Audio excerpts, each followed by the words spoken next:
முந்தைய காலங்களில் மனிதன் தன்னுடைய பயணத்தை எளிய முறையில் முடிப்பதற்கு மட்டும் குதிரையை வளர்க்கவில்லை, அதை பந்தயத்திற்கும் பயன்படுத்தினான். அதன் வளர்ச்சிதான் இன்று நாம் அன்றாட வாழ்க்கையில் நாம் பார்த்து ரசிந்து கொண்டிருக்கும் ரேஸ். நான் ஏன் அந்த ரேஸை பற்றி பேசுகிறேன் அப்படின்னு கேட்டிங்கன்னா, இன்றைக்கி நம்ம கதையில் பார்க்க போகிறது ஒரு ரேஸரோட காதல் கதை. இது மிகவும் இன்ட்ரெஸ்ட்டாக இருக்கும். நம்ம சேனலுக்கு ஏதாவது புதுசாக சப்ஸ்கிரைப் பண்ணி மாதிரி பெல் ஐக்கனை கிளிக் பண்ணி நான் போடக்கூடிய எல்லா வீடியோ வரும். அது மட்டும் இல்லாமல் உங்களோட லைஃப்லையும் லவ் ஸ்டோரி எதாவது இருந்துச்சுன்னா அதை நம்மகிட்ட ஷேர் பண்ணி நினச்சிங்கன்னா டிஸ்பிளேல என் இன்ஸ்டாகிராம் ஐடி கொடுக்குறேன். அப்புறம் வந்து டிஸ்கிரிப்ஷனில் என்னோட இன்ஸ்டாகிராம் ஐடி கொடுக்குறேன். அதை ஃபாலோ பண்ணிட்டு எனக்கு வாய்ஸ் மெசேஜ் பண்ணுங்கள். நம்மளும் உங்களோட லவ் ஸ்டோரி வந்து நம்ம சேனலில் பதிவிடலாம். ஸோ இன்றைக்கி நம்ம கதைக்கு போயிடலாம். நான் வந்து ஆரம்பத்தில் சின்ன இன்றைக்கி நம்ம கதையில் பார்க்க போகிறது ஒரு ரேஸரோட கதை. ஆல்ரெடி நம்ம சொல்லியிருந்தேன். ஸோ ரேஸர் தான். அவர் பேர் பார்த்தீங்கன்னா குவாட். அவரோட சின்ன வயசில் வந்து அவங்க அப்பா அம்மா வந்து ஒரு ரேஸ் ட்ராக்கு கூப்பிட்டு போகிறாங்க. அவரை வந்து ஒரு ரேஸ் பார்க்குறதுக்காக ஒரு பொழுதுபோக்குக்காக கூப்பிட்டு போகிறாங்க. அப்போ வந்து ஒரு மனசில் வந்து ரொம்ப அளவாக பதிச்சிருது, நம்ம ஒரு ரேசர் ஆகணும் அப்படின்ட்டு. ஏன்னா அந்த கார் வந்து சேஸ் பண்ணுறதா இருக்கட்டும், அந்த கார் ஓட்டுற ஸ்பீடு இருக்கட்டும். ஏன்னா ஒரு சின்ன வயசு ஒரு 8th ஸ்டாண்டர்ட் படிச்சுட்டு இருக்காரு. இவர் பார்த்தோன்னே பயங்கர இன்ட்ரெஸ்ட்டாக பிடிச்சோடனே எப்படியாவது நம்மளோட ரேசர் ஆகணும் அப்படிங்கிறது அப்பவே மைண்டில் ஃபிக்ஸ் பண்ணிடுறாரு. இவர் வந்து எல்லாம் பிறந்து வளர்ந்து எல்லாமே ஃபேன்ஸ்லாம் பிறந்து வளர்ந்துட்டு இருக்காரு. ஸோ இவர் பார்த்தீங்கன்னா எப்படியாவது நம்ம வந்து ஒரு ரேசர் ஆகணும் அப்படின்னு நினச்சிட்டு இருக்காரு. ஒரு 8th ஸ்டாண்டர்ட் படித்து முடிச்சிட்டு இருக்காரு. முடிச்ச உடனே இப்போ வந்து நம்ம அடுத்து இவர் நல்லா படிக்கக்கூடிய பையன். லாஸ்ட்ல வந்து ஃபர்ஸ்ட் டாப்ல வந்துட்டு இருப்பாரு, ஃபர்ஸ்ட் ரேங்க் எடுப்பார். அந்த மாதிரி ஒரு டேலண்டான பையன். பட் எப்படியாவது நம்ம வந்து படிப்பை வந்து டிஸ்கண்டினியூ பண்ணுவோம், நம்ம படிக்காம இருக்கணும். அப்போ தான் நம்ம வந்து வீட்டில் வந்து வேலைக்கு போக சொல்லுவாங்க அப்படிங்கிறது ஒரு டாட்டா மைண்டில் ஃபிக்ஸ் பண்ணிட்டு அப்புறம் படிக்கிறதே இல்லை. இதோட full and full concentration race எப்படி போகலாம் ஏதாவது ஒரு ரேஸ் பற்றி நியூஸ் எதாவது பேப்பர் வச்சுன்னா கூட அதை வந்து கட் பண்ணி வச்சுக்குவார். அந்த மாதிரி ஒரு பயங்கர ஒரு ரேஸ் மேலே வந்து ஒரு பயங்கர ஆர்வம் ஆரம்பிச்சிருச்சு. அதுக்கப்புறம் வந்து வீட்டில் இது சொல்லவில்லை. பட் ஃபெயில் ஆனாலும் வேலைக்கு போகிறேன் அப்படிங்கிறனால சரி வீட்லேயும் வந்து ஒரு விட்டாச்சு. நான் வந்து எதுவுமே கேட்குற மாட்டேங்காரு. அந்த மனநிலை இல்லை, ஒரு கேட்குற மனநிலையில இல்லை. ஸோ இவர் வந்து எப்படியாவது சரி போகட்டு அப்படின்னு விட்டுறாங்க. இவர் வந்து பார்த்தீங்கன்னா அதுக்கு எந்த மாதிரி வேலையை அவர் சூஸ் பண்ணுறாரு அப்படின்னு கேட்டிங்கன்னா, நம்ம வந்து நம்ம ப்ரொஃபஷனுக்கு ரிலேட்டடான வேலைக்கு சேரும் அப்படின்னு நினைக்கிறாரு. அது வந்து என்ன வேலை அப்படின்னு கேட்டிங்கன்னா, ஒரு மெக்கானிக் ஷெட்டில் வேலைக்கு செய்கிறாரு, ஒரு கார் மெக்கானிக் ஷெட்டில் வேலைக்கு செய்கிறாரு. ஏன் வந்து அங்கே வேலைக்கு செய்கிறாரு அப்படின்னா, இப்போ வந்து உங்கள் வீட்டில் இருந்தால் கண்டிப்பாக கார் ஓட்டி பழக முடியாது, கார் வந்து கொடுக்க மாட்டாங்க வீட்டில். ஏன்னா ஒரு மிடில் கிளாஸ் பையன். அதனால வந்து இப்போ நம்ம வந்து ஒரு ஒர்க் ஷாப்பில் இருந்தால் கண்டிப்பாக அந்த காரை எப்படி எடுத்து விட வேண்டியது இருக்கும், அந்த மாதிரி வேலைகள்லாம் பழகிடலாம் அப்படிங்கிறது வந்து இவரோட மைண்டில் ஒரு தாட்டு. ஸோ அதனால் வந்து ஒர்க் ஷாப் போகிறாரு. ஃபஸ்ட்டு போகும்போது வந்து சின்ன பையன் ஃபஸ்ட்டு நாள் வைப்பாங்க, இந்த ஸ்பேனர் எடுத்து கொடுக்குறது, சர்வீஸ் பண்ணுறது, இந்த மாதிரி சின்ன வேலைகள் இப்படி வேலைகள் வச்சிருப்பாங்க. ஸோ அந்த வேலைகள் பார்த்துட்டு இருக்காரு. நாளாக கொஞ்சம் வளர்றாரு. வளர்ந்த உடனே பார்த்தீங்கன்னா அதுக்கப்புறம் அவர் வந்து காரெல்லாம் கொஞ்சம் மூவ் பண்ணி ரிவர்ஸ்லாம் எடுத்து விடுறாரு. அப்போ வந்து அவர் பயங்கர சந்தோஷமா இருக்குது. ஸோ நம்ம நினச்சது நடக்க போது கொஞ்சமாக அப்படின்ட்டு சந்தோஷமா இருக்காரு. அந்த டைமில் பார்த்தீங்கன்னா ஒரு பொண்ணு கார் ஷெட்டுக்கு என்ட்ரி ஆகுறாங்க. அந்த பொண்ணு பேர் பார்த்தீங்கன்னா கேபி பார்த்தீங்கன்னா வேறு யாருமே இல்லை, அந்த கார் செட்டு ஓனர் இருக்காருல அவரோட பொண்ணு தான். அவங்களுக்கு வந்து பார்த்தீங்கன்னா ஒரு லீவுக்காக வராங்க, ஒரு 1 month வராங்க. அவருக்கு வந்து நம்ம கேபிக்கு வந்து பார்த்தீங்கன்னா அவங்க அப்பா மாதிரி ஒரு பெரிய மெக்கானிக் ஷாப் வைக்கணும், பெரிய ஆளாகணும் அப்படிங்கிறது கேபிக்கு வந்து ஒரு ஆசை. ஆனால் நம்ம ஆளுக்கு வந்து ஃபுல்லாக ரேசர் ஆகணும் அப்படிங்கிறத குவாட்டுக்கு ஆசை. ஸோ இவங்க 2 பேருமே எப்படி லவ் பண்ணுறாங்க அப்படின்னு கேட்டிங்கன்னா, வந்து ஸ்டார்டிங்கில் ஒரு சின்ன பையன் ஒரு 10th ஸ்டாண்டர்ட் படித்து அந்த ஒரு ஸ்டேஜில் இருப்பார் இவர். அவங்க வந்து 9th ஸ்டாண்டர்ட் அந்த ஸ்டேஜில் இருக்காங்க 2 பேருமே. உடனே 2 பேருக்குமே பேசுகிறாங்க. பேசி ஏன்னா மெக்கானிக் ஷெட்டில் இருப்பாங்க, பழகிட்டு இருப்பாங்கல்ல. பேச இவங்களுக்குள்ளே ஒரு காதல் வந்துருச்சு. ஆனால் பட் அந்த காதல் வந்து வெளியே சொல்லவே இல்லை. ஸோ இப்படி போயிட்டு இருக்கும் பார்த்தீங்கன்னா ஒரு இவரோட எல்லா கதையும் சொல்கிறாரு. நான் வந்து இப்படி தான் வந்து நான் ரேசராகவும் நினைக்கிறேன் அப்படிங்கிற மாதிரி சொல்கிறாரு. நம்ம கேபி வந்து சொல்கிறாங்க, எனக்கு வந்து பெரிய ஒரு கார் கேரேஜ் வைக்கணும், ஒரு பெரிய மெக்கானிக் ஆகணும் அப்படிங்கிறது தான் இவங்களோட ஒரு தாட்டாக இருக்குது. ஸோ இப்படி போயிட்டு இருக்கும்போது 2 பேருமே ஒருத்தருக்கு ஒருத்தர் ஆறுதல் அப்படி போயிட்டு பேசிக்கிட்டு இருக்காங்க. ஸோ அவங்களும் அதுக்கப்புறம் அந்த ஸ்கூலுக்கு போயிட்டு வந்தோடனே ஈவினிங் வந்து ஷெட்டுக்கு வந்துடுவாங்க. ஃபர்ஸ்ட்லாம் ஷெட்டுக்கு வர முடியாது, இப்போ ஷெட்டுக்கு வருவாங்க. ஏன்னா அவங்களும் பழகிட்டாங்க ஷெட்டுக்கு வந்து பட் அவங்க அப்பாவும் பெருசாக எதுவுமே சொல்கிறதில்ல. ஸோ இப்படி வந்து ஒரு 2 years 3 years ஆயிடுச்சு. அதுக்கு குவாலிட்டிக்கு வந்து ஒரு 17 வயசு ஆகுது.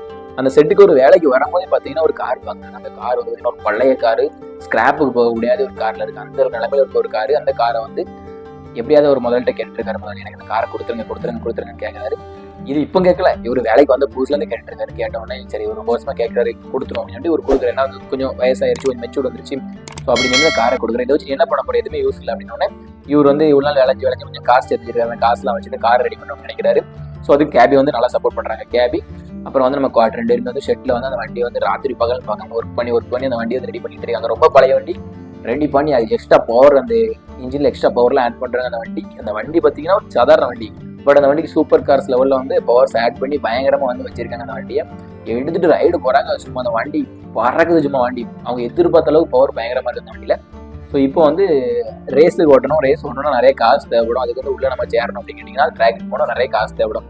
ஸோ இதுக்கு என்ன பண்ண நினைக்கும் போது ஃபாரின் வந்து இல்லீகல் ரேஸ் ஓட்டுறாங்க. நிறையா இல்லீகல் ரேஸ் ஓட்டும் போது அதில் வந்து ஜெயிச்சா அந்த இதில் காசு உண்டு அப்படிங்கிற ஒரு கான்செப்ட் இருக்குது. ஸோ இவர் வந்து அந்த இடத்துக்கு போகிறாங்க. நைட்டு வந்து இல்லீகல் ரேஸ் நடக்கும். ஸோ இவங்க கேபி 2 பேரும் போகிறாங்க. இன்னொன்று அந்த காருக்கு வந்து கேபி வந்து ரொம்ப பிடிக்கும். கேபி ரொம்ப பிடிச்சோன்னா அந்த காருக்கு வந்து கேபிங்கிற பேரை வச்சு விட்டாரு. அது ரொம்ப ஒரு சென்டிமெண்ட் வச்சிருக்காரு அந்த காரை. அதுக்கப்புறம் பார்த்தீங்கன்னா 2 பேருமே ரேஸ் போகிறாங்க. ரேஸ் போயிட்டு நிறைய ரேஸ் ஜெயிக்கிறாரு. லோக்கல் நிறைய ஸ்ட்ரீட் ரேஸ்லாம் ஜெயிச்சு காசு நிறைய சேர்த்துக்கிட்டே இருக்காங்க. ஏன்னா ட்ராக் ரேஸ் போகணும் அப்படிங்கிறத சேர்த்துட்டு இருக்காங்க. சேர்த்துட்டு ஃபைனலாக பார்த்தீங்கன்னா ஒரு நாள் நைட் ரேஸ் பண்ணிட்டு இருக்காங்க. நைட் ரேஸ் போயிட்டு மரம் பார்த்தீங்கன்னா செம்ம மழை பார்த்தீங்கன்னா மழை வந்தானே வண்டி ஒரு இடத்துல நிப்பாட்டிட்டு பார்த்தீங்கன்னா ஒரு 2 பேருக்குமே ஒரு சின்ன அது என்ன சொல்கிறது காதலர்லாம் இருப்பாங்க. காரில் இருந்தவொடனே அதுக்கப்புறம் பார்த்தீங்கன்னா பிசிக்கல் ரிலேஷன்ஷிப்பில் போகிறாங்க அந்த மலையிலே காரில் வச்சு. ஸோ இதை வந்து நான் எப்படி சொல்கிறதுன்னு தெரியல, பட் சொல்கிறேன். அப்படி பண்ணுறாங்க. பண்ண உடனே அப்போ தான் முத காதலை சொல்கிறாங்க 2 பேருமே. விரும்புகிறத வந்து சொல்கிறாங்க. விரும்புகிறத சொன்ன உடனே 2 பேருமே காதலிக்க ஆரம்பிச்சிட்டாங்க. ஸோ அதுக்கப்புறம் வந்து அடிக்கடி வந்து இந்த ஃபிசிக்கல் ரிலேஷன்ஷிப்பில் இருக்காங்க தனியாக. இதெல்லாம் வந்து ட்ராக்ல ரேஸ் ஓடுற டைம் வருது. அன்னைக்கு வந்து கேபி வராங்க. கேபி வந்து சொல்கிறாங்க, இன்னைக்கு கண்டிப்பாக ஜெயிக்கணும்டா, இத்தனை வருஷம் கனவு வந்து நீ ஜெயிச்சே ஆகணும் அப்படின்னு. இவர் வந்து சரி ஓகேன்னு சொல்லிட்டு ஓட்டுறாரு. அன்னைக்கு ரேஸில் அவர் ஜெயிச்சிடறாரு. அன்னைக்கு தான் அவர் தான் டாக். எல்லாருக்கும் டாக் அவர் தான். எல்லாரும் செம்மையாக வண்டி ஓட்டிருக்காங்க. பட் இந்த வண்டியை பார்த்த உடனே எல்லாருமே ட்ராக் வந்து சிரிச்சாங்க ஃபர்ஸ்ட்டு. என்னடா வண்டி இருந்த வண்டியெல்லாம் எப்படி ஜெயிக்க போகிறான் அப்படிங்கிற மாதிரி சிரிச்சிட்டு இருந்தாங்க. பலரோட சிரிப்பு தான் அவர் வந்து ஜெயிக்க வச்சு அப்படின்னு சொல்லலாம். ஏன்னா வந்து ரொம்ப ஒரு சாதாரண வண்டி நினச்சிட்டாங்க. பட் இவங்க வந்து அதுக்குள்ளே ஆட் பண்ணியிருக்க பவர் வந்து அவங்களுக்கு தெரியல. சரியான பவர் அந்த வண்டி அடிச்சு வின் பண்ணிட்டாங்க. ஏன்னா இவ்வளோ நாள் டேலண்டாக வண்டி ஓட்டக்கூடிய ஆள் தான். நம்ம ட்ரீம் எவ்வளோ ஆசைப்பட்டாரோ அதை வந்து நிறைவேற்றுறது அவர் எவ்வளோ கஷ்டப்பட்டார். அப்பா எந்த அளவுக்கு ஒரு வண்டி ஓட்டியிருப்பாரு, எந்த அளவுக்கு கஷ்டப்பட்டிருப்பாரு, ஹார்ட் ஒர்க் பண்ணியிருந்தா அந்த ஒரு சக்ஸஸ் அவர் எட்டிருக்க முடியும் அப்படிங்கிறத நினச்சி பாருங்க. இப்போ வந்து கடைசியாக வந்து அவர் நினச்ச மாதிரி ஒரு பெரிய ரேசராக ஆகிட்டாரு. ஆனோடனே கேபியை வந்து டேட் பண்ணிட்டு தான் இருக்காங்க. 2 பேரும் டேட் பண்ணிட்டு இருக்காங்க. அப்படின்னா நிறைய காசுலாம் வாங்கிட்டாரு. வாங்கினோடனே பெரிய லைட்டர்லாம் நிறைய கார்லாம் வாங்கிட்டாரு. வாங்கினோடனே கேபி ஒரு 2 பேருமே பார்த்தீங்கன்னா ஒரு ரேஸ் போடுறாங்க. சும்மா கேபி ஒரு கார், இவர் இருக்காரு. சும்மா வந்து ரேஸ் போடுவோம். பார்த்தீங்கன்னா கேபிக்கு ஒரு சின்ன ஒரு ஆக்சிடென்ட் ஆயிடுது. ஆக்சிடென்ட் ஆனோடனே இவர் ரொம்ப ஒரு ஃபீல் பண்ணிடுறாரு. சரி, சாதாரண இடத்துல நம்ம ரேஸ் போடுறது எவ்வளோ பெரிய தப்பு, நம்ம எத்தனை நாள் ஸ்ட்ரீட் ரேஸ் பண்ணியிருப்போம், அப்படி இந்த மாதிரிலாம் பண்ண தப்பு அப்படிங்கிறது அப்போ தான் உணர்ந்துட்டு ஸோ கேபி வந்து காப்பாற்றணும். அதுக்காக ஹாஸ்பிட்டல் ஏற்றிருக்காங்க. கேபி வந்து கொஞ்சமாக கான்சன்ட்ரேஷன் வராங்க. வந்தோடனே மறுபடியும் வந்து ஒரு நல்ல ஒரு ரிலேஷன்ஷிப்பில் போயிட்டு இருக்காங்க. பார்த்தீங்கன்னா அந்த ஹாஸ்பிட்டலில் வந்து ஒரு பொண்ணு வந்து மீட் பண்ணுறாரு. டாக்டர் ஒரு பொண்ணை மீட் பண்ணுறாரு. அந்த டாக்டர் பொண்ணோட வந்து ஒரு கனெக்ஷன் ஆகுது. செகண்ட் ரிலேஷன்ஷிப் ஸ்டார்ட் ஆகுது. இவருக்கு வந்து ஸ்டார்ட் ஆனோடனே அந்த பொண்ணு வந்து லவ் இல்லை, பட் ஒரு ஃபிசிக்கல் ரிலேஷன்ஷிப் அந்த மாதிரி இருப்போம் நம்ம அப்படிங்கிற மாதிரி அவங்கள்ட்ட பேசிக்கிட்டு அந்த மாதிரி எனக்கு ஒரு சகஜம் தான் நாங்கள் பாருங்களேன். ஸோ அவங்க வந்து இப்படி இருக்கலாம் அப்படிங்கிற மாதிரி பேசிகிட்டு இருக்காங்க. ஸோ இது வந்து கேபிக்கு தெரியும். ஸோ இவங்க 2 அந்த மாதிரி ஒரு ரிலேஷன்ஷிப்பில் இருந்துகிட்டு இருக்காங்க. கேபி வந்து கண்டுபிடிக்கல. ஒரு 2 months 3 months ஆயிடுச்சு. சடனாக ஒரு நாள் வந்து இவரை தேடி போகிறார். குவாட் தேடி போகும்போது வீட்டில் வந்து பார்த்தீங்கன்னா அந்த மாதிரி ஒரு ரிலேஷன்ஷிப்பில் 2 பேர் இருக்காங்க. அவரோட ரூமில் இருந்தோடனே நம்ம கேபிக்கு வந்து பயங்கர ஒரு டென்ஷன் ஆயிடுச்சு.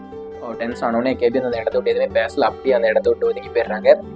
என்னதான் இவர் ட்ரூவாக லவ் பண்ணியிருந்தாலுமே அந்த பண்ண ஒரு பெரிய துரோகம் அப்படிங்கிறனால கேபி வந்து அவருக்கு எதாவது பனிஷ்மெண்ட் கொடுக்கணும் அப்படின்னு நினைக்கிறாங்க. ஸோ அவங்க வந்து வெளியே போயிட்டாங்க. அப்படி இதுக்கு மேலே நம்ம பேசக்கூடாது.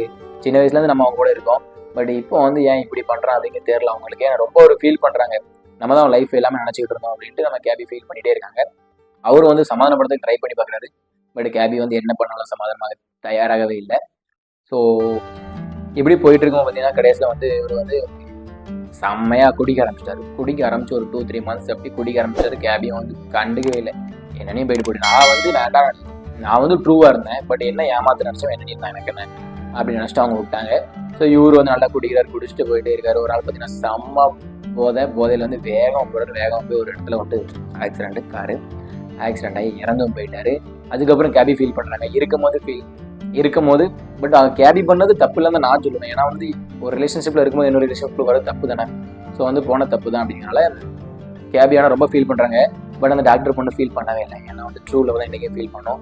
ஸோ கேபி வந்து அதுக்கப்புறம் நினச்சி ரொம்ப வருத்தப்படுறாங்க. குவாட் வந்து அவர் வாழ்க்கையில் வந்து அவர் ட்ரீமுக்காக எவ்வளோக்குள்ள வந்து ஸ்டடியாக கான்சன்ட்ரேட் பண்ணி இருந்தார். பட் வந்து அவரோட லவ் வந்து நல்லா ஸ்ட்ராங்காக தான் இருந்துச்சு. இதுக்கு தேவையில்லாத முடிவு எடுத்து அவரோட உயிரை விட்டு வாழ்க்கையை இழந்தார் அப்படிங்கிறது தெரியல. அவர் நினச்சது எல்லாமே கிடைச்சது. ஒரு வாழ்க்கை ஒரு கட்டத்துக்கு மேலே எவ்வளோ ஹார்ட் ஒர்க் பண்ணியிருந்தாலும் கஷ்டப்பட்டிருந்தாலும் அதெல்லாம் சமாதானப்படுத்துகிற மாதிரி ஒரு வாழ்க்கையில் எல்லாமே கிடைச்சவொடனே பார்த்தீங்கன்னா அவர் வந்து தலகால் புரியாமல் ஆடினதான் இதுக்கெல்லாம் காரணம். அவரோட உயிரை பறிச்சிச்சு நான் நினைக்கிறேன். ஸோ உங்கள் லைஃப்லையும் யாராக இருந்தாலுமே அவங்க கூட இருந்து உங்களை சக்ஸஸ்ஃபுல்லாக ஒருத்தவங்க ரன் பண்ணியிருப்பாங்க. அவங்கள வந்து வாழ்க்கையில் நம்ம இன்றைக்கும் விட்டு கொடுக்கூடாது. அவங்க கூட தான் நம்ம இருக்கணும். அப்போ தான் உங்கள் வாழ்க்கை நல்லா இருக்கும் நீங்கள் புரிஞ்சுக்கணும். இந்த மாதிரி ஒரு லவ்வில் இருக்கும்போது இன்னொரு லவ் பண்ணுறது அது ரொம்ப தப்பு. இந்த மாதிரி யாரும் பண்ணக்கூடாது. ஸோ பண்ணாத பெரிய துரோகம். அது வந்து அவங்களை ஆப்போசிட்டில் இருக்கவங்களை எவ்வளோ பாதிக்கும் அப்படிங்கிறத நீங்கள் தெரிஞ்சுக்கணும். அதேமாதிரி அது உங்களையும் பாதிக்கும்.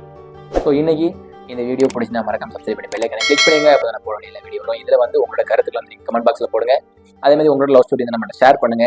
நான் வந்து என்னோட இன்ஸ்டாகிராம் ஐடி டிஸ்கிரிப்ஷனில் கொடுக்குறேன். அதை வந்து நீங்கள் எனக்கு வாய்ஸ் மெசேஜ் பண்ணுங்க. பாய். நெக்ஸ்ட் வீடியோவில் சந்திப்போம்.